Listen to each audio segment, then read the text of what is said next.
Hai, aku Nara. Ketemu lagi sama aku. Setelah kalian belajar tentang jenis-jenis struktur data dan algoritma, sekarang kita masuk ke pengolahan data. Pernah nggak sih kamu lihat data yang bentuknya kayak gini? Andi 16 tahun L, Budi 16 tahun laki-laki, Citra 17 P, Andi 16 tahun L, Dinda data usia kosong perempuan.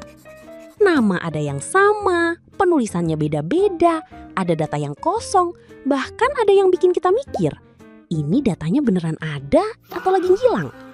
Nah, masalah kayak gini ternyata sering banget kita temui dalam kehidupan sehari-hari.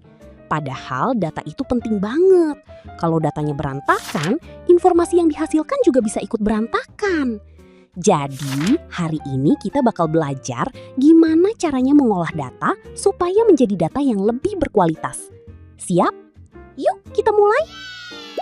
Oke, sebelum mengolah data, kita kenalan dulu sama dua istilah penting, yaitu data dan informasi. Data adalah sekumpulan fakta atau nilai yang belum tentu memberikan makna secara langsung. Contohnya, 75, 80, 90, 85, 70. Kalau cuma lihat angka-angka ini, kamu mungkin bertanya, ini nilai siapa? Nilai mata pelajaran apa? Rata-ratanya berapa? Nah, ketika data tersebut kita olah dan memberikan makna, hasilnya bisa menjadi informasi. Misalnya, nilai informatika dengan rata-rata 80. Jadi gampangnya, data adalah bahan mentah, informasi adalah hasil yang sudah memiliki makna. Sekarang pertanyaannya, kalau data masih mentah, terus harus diapain? Jawabannya, diolah. Pengolahan data adalah proses mengubah data mentah menjadi data atau informasi yang lebih berguna. Konsepnya sederhana banget. Input, proses, output. Pertama, kita punya input. Input adalah data yang kita masukkan. Lalu data tersebut mengalami proses, alias proses pengolahan. Dan akhirnya menghasilkan output. Nah, dalam pengolahan data, kita nggak cuma menghitung. Data bisa melakukan banyak hal. Mencari, mengurutkan, mengelompokkan, menghitung, dan menyajikan. Misalnya, kamu punya daftar nilai siswa. Pertama, kamu bisa mencari siapa yang mendapat nilai 90. Lalu mengurutkan nilai dari yang terkecil sampai terbesar. Kemudian mengelompokkan siswa berdasarkan kategori nilai. Setelah itu, menghitung jumlah siswa.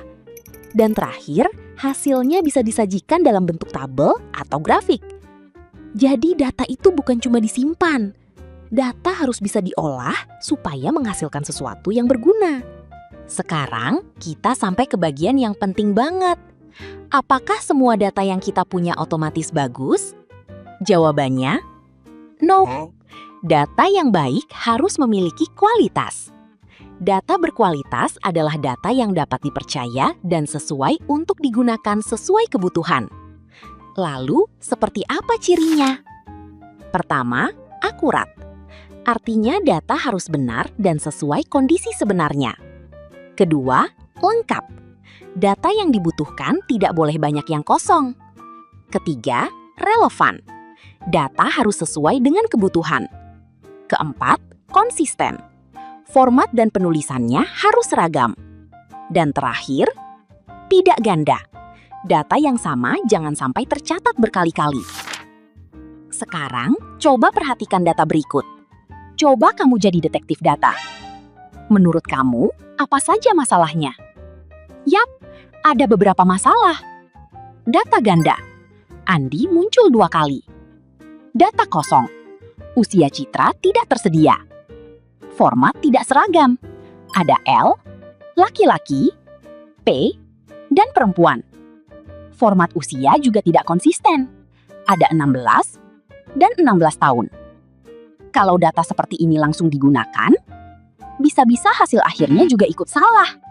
Nah, supaya data menjadi lebih berkualitas, kita perlu melakukan validasi data dan pembersihan data. Validasi data dilakukan untuk memeriksa apakah data sudah sesuai dengan aturan atau kebutuhan. Sedangkan pembersihan data dilakukan untuk memperbaiki masalah yang ditemukan pada data. Caranya bisa dengan memeriksa data kosong, menghapus data ganda, memperbaiki kesalahan penulisan, menyamakan format, dan memastikan data yang tidak masuk akal diperiksa kembali. Oke, sekarang giliran kamu. Jangan cuma nonton, yuk jadi detektif data. Data yang memiliki format tidak konsisten adalah A. 16 dan 17, B. L dan P, C. Laki-laki dan L, D. 15 dan 16. Jawabannya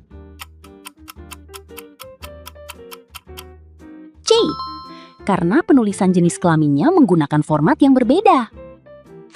Sekarang kamu tahu bahwa mengolah data bukan cuma soal memasukkan angka ke komputer, tapi juga tentang bagaimana kita berpikir, bagaimana kita menyusun data, bagaimana kita menentukan langkah, dan bagaimana memastikan hasilnya dapat dipercaya.